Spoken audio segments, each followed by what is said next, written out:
Hi, my name is Mark and I'm from ScaleTrains.com, and today we're going to talk about installing sound in one of our in-scale locomotives.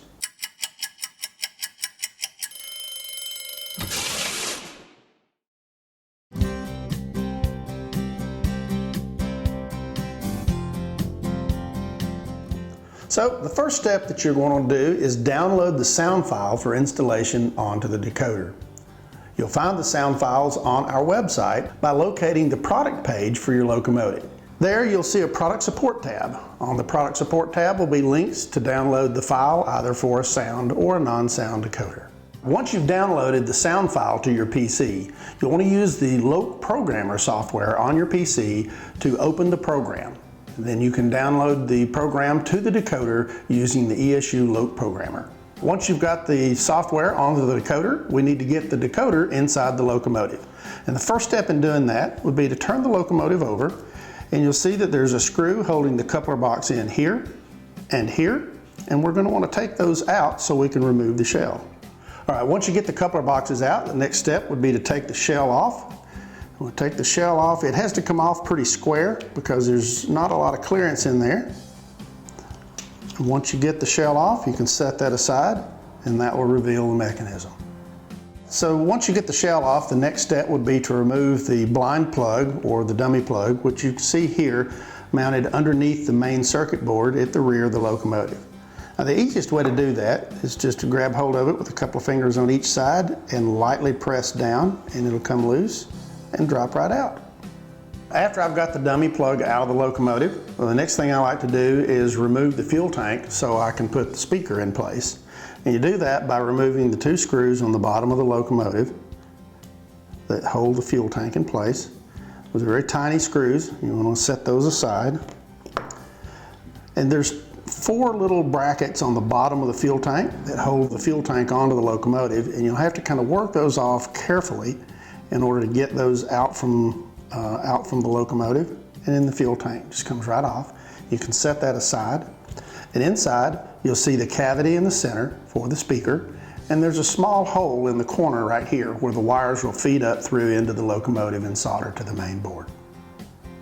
Okay, so the next step we're going to do is we're going to install the speaker. So we've got our speaker unpackaged. You'll see the white tape on the bottom that will reveal the adhesive where it's stuck into the bottom of the locomotive. And we're going to install that in the chassis. Now the back of the speaker will butt right up against the back of the fuel tank and install pretty tightly just like this. Next, you're going to route the speaker wires through the hole that I showed you earlier in the bottom of the frame, and that will route the wires up into the top so you can attach those to the circuit board. And we got one more here. All right, just like that. Now you'll see that there's a little channel right on the top of the circuit board where the wires can pass through. And you just take those wires and put those in the little place right there, and might take a little doing. There we go. And on the back of the circuit board, you'll find two solder pads labeled LSA and LSB. That's loudspeaker A and loudspeaker B. You can put, that's where your wires will solder on from the speaker. It does not matter, since you're using only a single speaker, which wire is red or which wire is blue to A or B. That doesn't matter at all. So that'll be the next step, would be to solder those in place.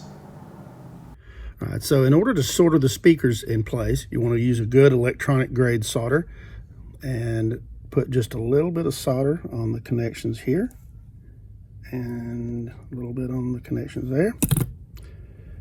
And then we can solder to LSA and LSB, and our solder connections are made. So installing the decoder inside of the locomotive, it mounts on the underside of the main board as we discussed earlier. This is one of the circuit boards that shows the next 18 connector here where the decoder will snap in place. This is the decoder with the connector on the other side of it that matches right here, and it snaps in place just like so. All right. I recommend that once you get it in place on the board, that you put a piece of Captain tape or some clear tape around it to hold it in place, because sometimes as the locomotive is handled, the decoder can come loose and it can cause some erratic operation that's unexplained. All right, now that you've got the decoder installed, it'd be a good idea to take it over to your test track and test it out and make sure everything works like you want to before you put the shell rack on. Before you leave the test track would be a good time maybe to enter the address that you'd like to operate it with. Some people use the cab number, others use individual numbers that they've chosen. And once you get all of that done, it's time to put the locomotive back together by first putting the fuel tank back on the bottom of the locomotive, put the screws back in it, put the shell on, put the couplers back in, and reverse the process of disassembly, and you're ready to go. Enjoy your brand new ScaleTrains locomotive.